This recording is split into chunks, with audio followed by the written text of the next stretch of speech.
Unless they're independently wealthy, many family caregivers face financial challenges in providing for themselves and for the person that they care for. Some family caregivers face the loss of their jobs or having to take time off each week from their employment. On this episode, we will meet two amazing entrepreneurs who found a way to turn their passion into profit by starting their own small business. I'm Jazz Perlman, and welcome to Caregiving and You. Joining us in the studio today is Shamika Taylor, the founder of Taste of Taylor Catering Service. She will share her experiences as a professional millennial and how she plans to use her business to combat hunger. Later, we will be joined by salon owner and former family caregiver, Ebony Hayes. Ebony will share with us what it's like when caregiving responsibilities end and how to start your own successful small business. You don't want to miss this, so stay tuned. Hi, and welcome back. We are joined today by Ebony Hayes, the owner of the fabulous Mind Body Hair Salon in the Bronx, New York. Ebony is going to share with us what it's like when caregiving responsibilities end, and she'll also share with us her experiences as a small business owner and how others can start their own successful small business. Thank you for joining us today, Ebony. Thank you, Jasmine. Thank you for asking for me to share my story. Thank you too. So tell us about your childhood and where you grew up. I grew up here in the Bronx, and I grew up the youngest of 11 children. My mom and dad were in the house. Were in the house, and I grew up with a loving family. You know, I was very loved. By the time I was born, most of my siblings had already moved out. They are older than me. So we always kept in contact. We're pretty much a close-knit family. Okay. Yeah. What did your parents do for a living? My dad was a welder, and my mom was a stay-at-home mom. That's beautiful. She was in the church, and she was in the PTA and very much in the schools, so she was a stay-at-home mom. So I imagine you were very close to your mother. Yes. That's wonderful.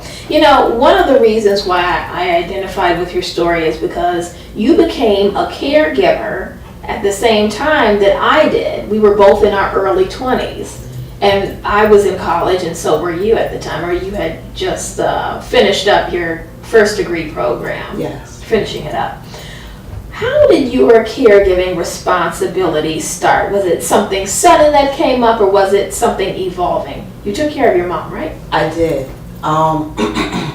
It was evolving, and it was really evolving long before I even realized what was happening.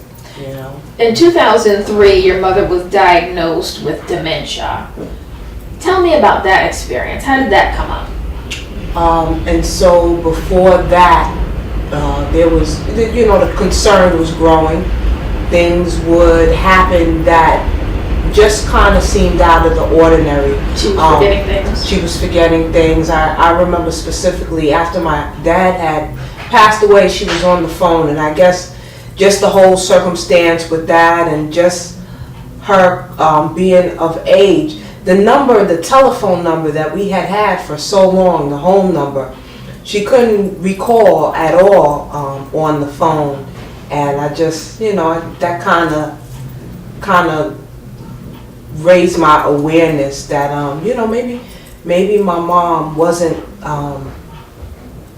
that strong mom that I had always known. Maybe she was kind of breaking down. Now, when she began to forget things, was she able to articulate that to you? Did she have a discussion with you about that? No, there was no discussion.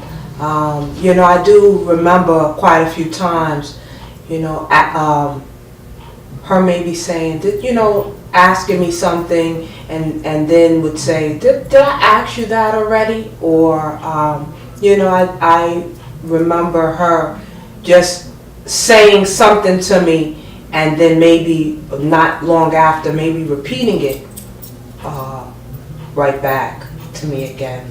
Right. So it seems like the whole thing of forgetting things was like a gradual thing. And so your family and you probably didn't know much about dementia and Alzheimer's and things like that. Right. Did you have any other family members who had dementia? Not that I know of. Okay. I can't really say. Both of my grandparents that I was closer to had passed very young, when I was very young, so I don't even remember. Now, did you have to start, like, when did your responsibilities of actually caring for her begin? You know, did you have to escort her to her medical appointments? Did you have to clean up after her, anything like that? Definitely. I definitely was taking her back and forth to appointments. And then, you know, it just came down to, I guess, the smaller things, just, you know, making sure that she knew to eat, and just even bathing, you know, just, you know, making sure that she didn't go a couple of days because maybe she had thought she had already done it that morning. Wow.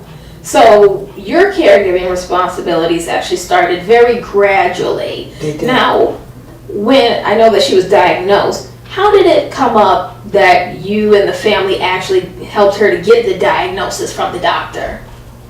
It had come about because at one of the appointments, the early on appointments that we had taken her to, you know, I let the doctor know that, you know, these are the situations that we're coming across. This is what's going on at home, and then that's when the diagnosis. That's when he gave us the diagnosis. Okay. Now, you were a young woman in your early 20s when you came home from college. Tell us about, you were in college and you came back home. Tell us about what you were studying at the time. I had initially went to school to study some form of social services. Okay. And you know, it was a 2-year school. I was away at school, and I enjoyed college, being away and all that. Mm-hmm. And I realized while in my studies that that's not necessarily what I wanted to do. Oh. But I finished up, and I had come home. And as I had come home, my dad was ill. And what was he ill with? He passed away from prostate cancer. Okay. Yeah. So your mother was caring for him? Yes. Yeah, in essence, she sure was. Wow. Yeah. So as the dementia was advancing, she was caring for him? And still, at that point, it was still early on for her. Okay. Mm-hmm. Wow. And so you came home, and he was passing away? Yes. Yeah. Wow. And then it just, you know, that's why I'm saying, you know, in the evolution, I guess sometimes you don't really see it, but those were the things that were coming on. You know, my parents were aging, and one was passing away, and the other one was aging and going into her next season of life, as well as I. You know, and your parents were both independent people, and so I can't imagine how difficult that must be, because when your parents are aging, especially, you know, aging in place, their decline is actually gradual. They stop being able to run errands for themselves. Mm-hmm. They stop going to the places they used to go to. Sometimes their social life might decline as well. They're not able to keep up with like housework and stuff like that, and then sometime later they're not able to keep up with bills and things like that. And so you're the youngest child, and oftentimes caregiving responsibilities do fall on the youngest child. And so so you're taking care of your mother. At this point, you're a young, vibrant woman, and you have a social life. You have an academic life, and you have a professional life. What impact did taking care of her have on those aspects of your life? Well, early on, in the beginning stages, I pretty much still went and did what 20-year-olds do. I hung out and and I enjoyed my life. You know, I was living. Me and my mom were living together. I was at home, so you know, I would come in, and you know, everything would be okay, and then I would go to work, and then I might hang out, and then come in. But gradually, it became more because now it came to a point where she couldn't be alone at all. You know, I was coming and going. Right, it had just gotten too dangerous, and we ended up getting home aid in for her. Did your mother ever have a problem with wandering? We had an incident with that. That was one of the incidents that kind of led up to it. So I had just gotten a dog, and she wanted to walk the dog. And so when I came home, my mom and the dog was gone. Oh my God. Yeah. And so going out to look for her, and she didn't come home for a few hours, and then the night started to fall, and she still wasn't home. So by that time we had called the authorities, who really couldn't do nothing. I guess it was still early on. Not too long after that, my mom came walking down the block with the dog. Wow. And she was being followed by some neighborhood kids because they were so impressed with the dog. Oh, really? And what kind of dog was it? It was a Great Dane. Oh my God, I can imagine. Of course. But it was a scare. Okay. And it was just, I guess, another layer of understanding. You know, we needed to put some more, just some more home care in place, you know. That was when we realized that it was a good idea for her to be alone by herself. Wow. You know, the issue of wandering is such a problem now that they're inventing all of these devices, yes. Like sensory devices and bracelets and stuff like that and actually wandering is not just a problem for the elderly and Alzheimer's patients. It's also a big problem for autistic children, because a lot of the times autistic children wander away from home and school, and for some reason they end up near water and they end up drowning a lot. Yeah, we've heard those stories. Yeah, we have heard those stories, so that's pretty tough. Now, eventually, you became a mother to 2 beautiful boys. Tell us about your kids. How old are they, and tell us their names. I have 2 sons. My oldest son is Xavier. He's 12. Okay. And Kimani is the little one. He's 10. Not so little. Now, when you have your own children and caregiving responsibilities, especially for your parents, you become a part of the sandwich generation, because you're sandwiched in between your parents and your kids. How did caring for your mother impact on, you know, your children? It made it harder for me, just being a little bit more stretched out in my responsibilities.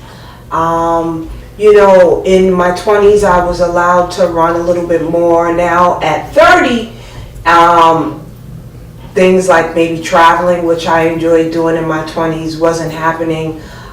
So it was just harder, because now just about all my time had to be given to either mom, children, or work.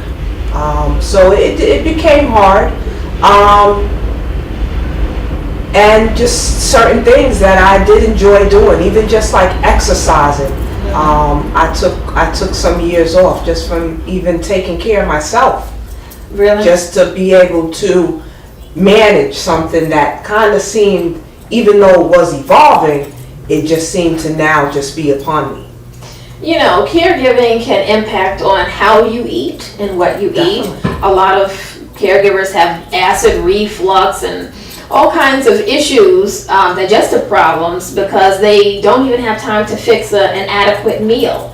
Caregiving can impact on how you look. You're not able to keep yourself up like that. So did caregiving impact on like just your grooming and things like that, and your eating? your feelings? It impacted all of that, because once you're once you're in it, there's just still so much going on that you probably really haven't even managed just what your day-to-day activities are. So the little things go by the wayside, and depression can come easily. I'm fortunate in the sense that I never fell too far into depression, but I definitely had those moments where you really just don't want to do anything. And it just seemed like if it wasn't at work or doing something for the kids, I was definitely tied to the house. Okay. Because somebody had to be there all the time.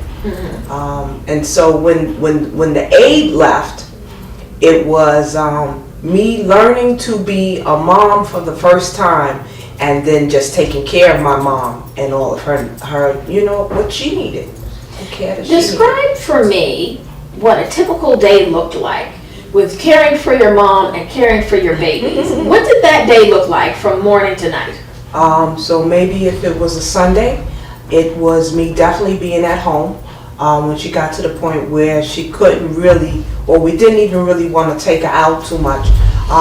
And so there was a period in time where Sundays, unless I had somebody to come and look after my mom, I really couldn't even go out the house. And so you do as minimal as you have to. So if I didn't even have to change into out of my pajamas, then maybe the pajamas might have stayed all day. If it gets to the point where I just didn't want to, and I guess this is part of depression, you find other things to do other than maybe just take your shower. So it was a lot in, making sure my mom was cleaned up and okay to sit around. And she stayed in her pajamas, and maybe taking care of the boys and their Pampers. And they probably stayed in their pajamas all day. Wow. So it was rough. But there were definitely those moments where you just don't even know what to do, so maybe just don't do nothing. So you had to cook, you had to clean, you had to run the errands, put gas in the car, you had to pay her bills, you had to do everything. Now, I want to talk to you for a moment about your relationships with your family. Caregiving has an impact on our relationships with our family members, because as caregivers, we expect the community to come together and help us, and that's not always possible, and different family members will pitch in as and however they can, and so everyone will have their own feelings about your caregiving situation. Some family members will feel like, why be bothered at all? And some family members will get, involved. They'll pick up where you leave off. Now, you have a close relationship with your family and your siblings, but tell us how caregiving affected your siblings and your other family members. How much did they help you and support you? Not really sure how it affected them, but it did impact me, and it put a strain on some of our relationships. Some of them pitched in, some of them didn't. Could I have had more help? I did. I could have had more. But it really got to the point where I had to kind of get a grip of everything that was going on, because it was so much, and I wouldn't have lasted. I probably could have had health issues. I probably could have went into depression that might have needed medication to come out of. But for me, it just got to a point where I had to say, what I'm supposed to do, what I can do, is what I will do, and I can't really hold on to anything that doesn't help support in what it is that needs to be done. And so when I started realizing that, that's kind of the point where, I just had to tap into who was going to help me, even if it was a little bit of help, even if it wasn't the amount of help I might have liked it to be. I just had to utilize the help and the resources that were around to just support everything that I was trying to do. And so when people would when somebody would come over to help, then that would be the time where I could take to maybe hang out with friends, or do some errands, maybe just just breathe and just get a moment away from the responsibility. And then when I was in the responsibility, I had to just be I could just give what I can just possibly give, and there was nothing else after that. So I just tried to do the best that I could. I really identify with that. I'm pretty close to my family as well, but my family lives all across the country. I don't have any family here in New York, except for my friends. And so, there's so much to it. You have to go out of town to see them, or they have to come into town to see you. And, they try to help by phone calls. They can make phone calls for you. They can try to help financially or send things and things like that. And so, for me personally as a caregiver, I've just learned to be just grateful for anything they do. I've also felt at times, a little depressed. But with depression, that's kind of a luxury, because when you're depressed, you get to withdraw and not be bothered. But we have to be bothered all the time. That's right. So we really, can't afford to be depressed, like in the traditional sense. Mm-hmm. So in 2014, your mother passed away. And then you also had a second death in the family where your sister also passed away. And so this is at the point where caregiving changes. All of a sudden, there isn't this person who desperately needs you. So, and it just stops suddenly. What did your life become at that point? Because you had been through years of just emotional turmoil and going to medical appointments and this person to feed and bathe, and then all of a sudden it's just you and your children, and also then your sister was also gone. How did life change at that point? Well, I think one of the things that I had gotten from caregiving, in the midst of all the craziness and all the things that maybe I couldn't control, one of the things that I took away from it was to always make time to make sure I'm okay. And so once my mom had passed, of course, even if death is coming, it's still hard. And so once she had passed away, it was definitely hard, and my feelings went through worry and concern, because for some strange reason, her being in the house was comforting.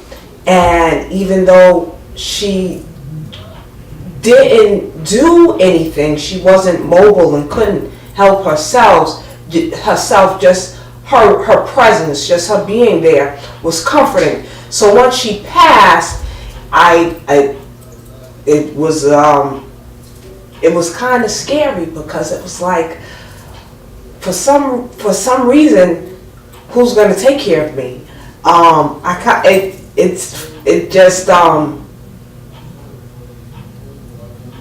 just felt like her being there, her presence, helped me for whatever reason. And so I would walk up the steps, and I would think in the house. Once I walked up the steps, I would see her right there. Her bedroom is at the top of the steps. And so I had to kind of get used to the fact that my mom, even though she had been kind of gone for some years, her death now meant she was really like totally gone. And I guess it was just at that time where I had to look forward to the new things that my life would bring, which was spending more time with my sons and being able to go out with them more, and really just focusing more on my business that I had wanted to grow, you know? Let's talk about your business. Now, we had discussed that you had initially, career-wise, wanted to become a social worker, but you had this desire to be a hairstylist and a beauty salon owner. What gave you an interest in the hair industry? Well, when I had come home from college, I had already decided that what I thought I wanted to do, I did not. And I knew that I had wanted to own my career. I wanted to, do something that I was going to love, and that I can just have a business that I enjoyed doing. And so when I thought about it, I just said, you know what? I would love to do hair. Not knowing how much I actually do love doing hair. Now, as African Americans, we traditionally like perms and things like that, but you had an interest in natural hair, curly hair, dreadlocked hair. Why that? Initially, I did not have an interest. And so after completing beauty school, I actually got a job in a well-known natural hair salon in Harlem. Okay. And I didn't know it at the time. We didn't learn natural hair in beauty school, so that I never really had a taste for that. And I didn't even know my own natural hair. Okay. And so when I started working at this salon, I was just amazed by all the beautiful natural hairdos going in and out. And that was my first look at natural hair.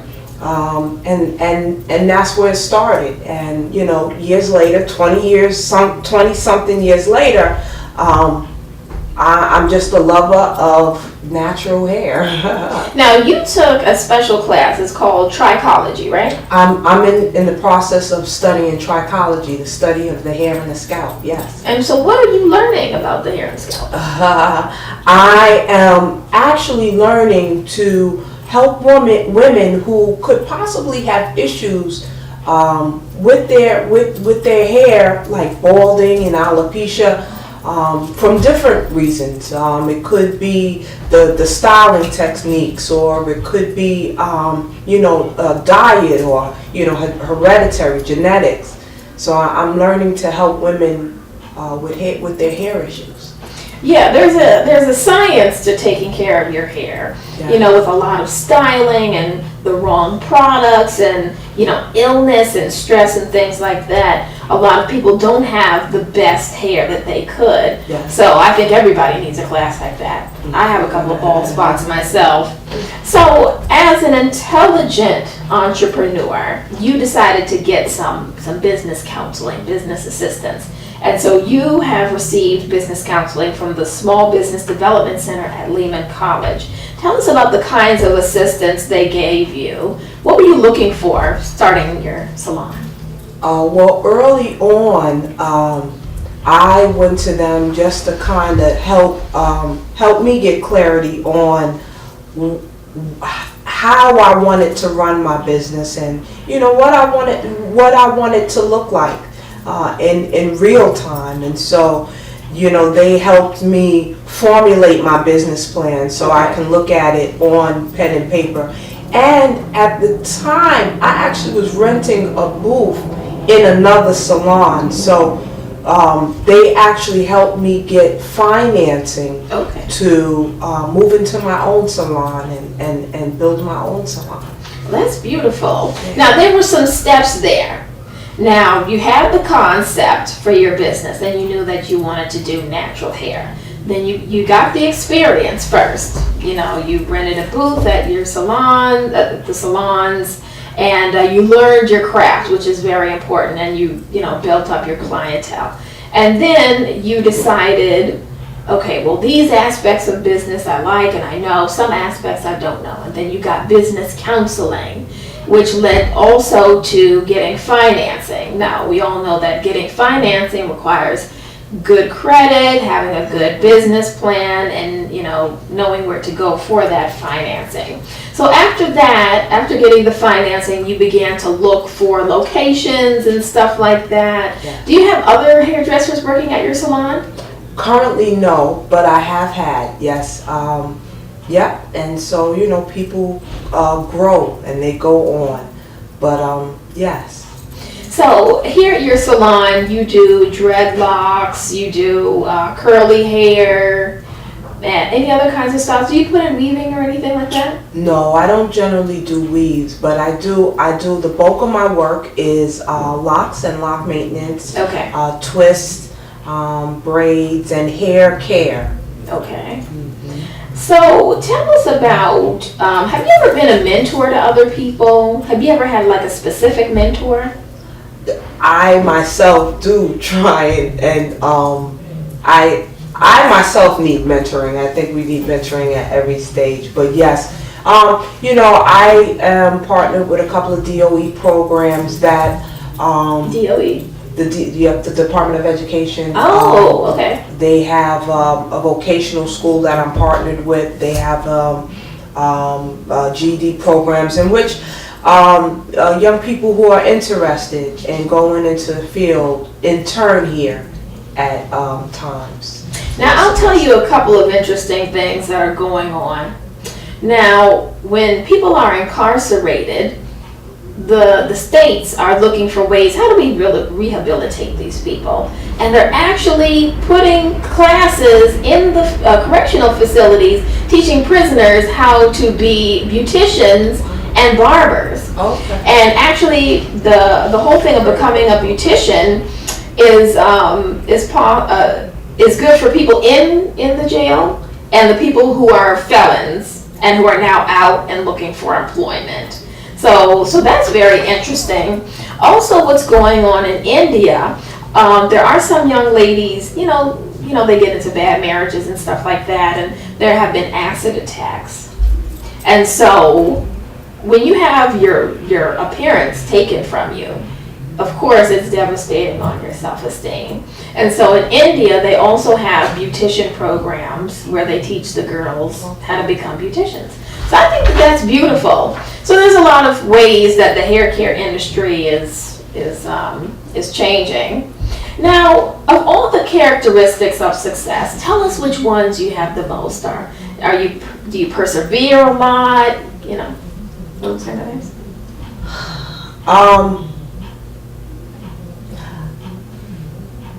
I think my aunt would call it stick-to-itiveness. Mm-hmm. And so when I commit to something, I'm committed, and I wanna see it through.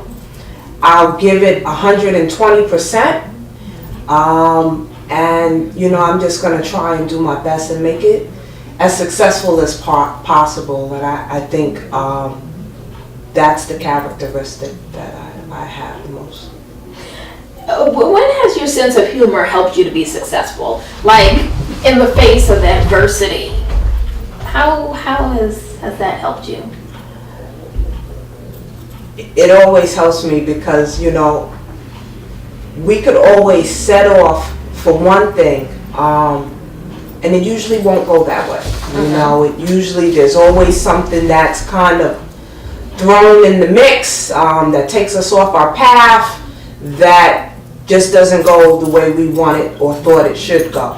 And so I just have to stand back and just see it for what it is, and be lighthearted about it, chuckle at it at times, and just keep with it, and just, you know, or think of a new way to try and achieve it. So my sense of humor always has to be there. Now, in being an entrepreneur, we all have times when things get rough and difficult. Describe a time when an obstacle forced you to change course, and how did that new course work out? How did that?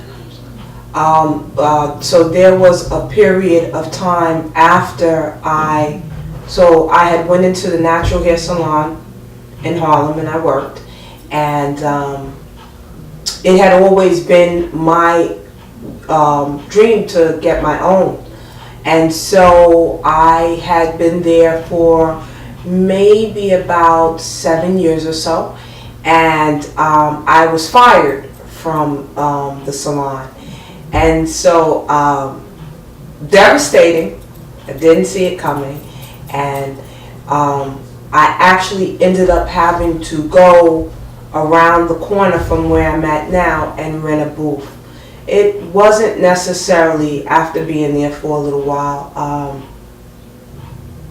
what I wanted to do, but I had to be okay with where I was at the moment. And I stayed there for a few years looking for places that would be right for the salon.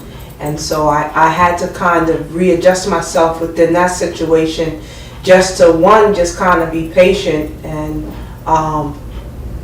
look for space after space that would just really be right to move into. For our viewers watching, for the caregivers, for the entrepreneurs, for the women, for the people who need inspiration, what advice would you give them? To make sure they take care of themselves first and foremost. You know, when you're in the airplane, they tell you to put your mask on first.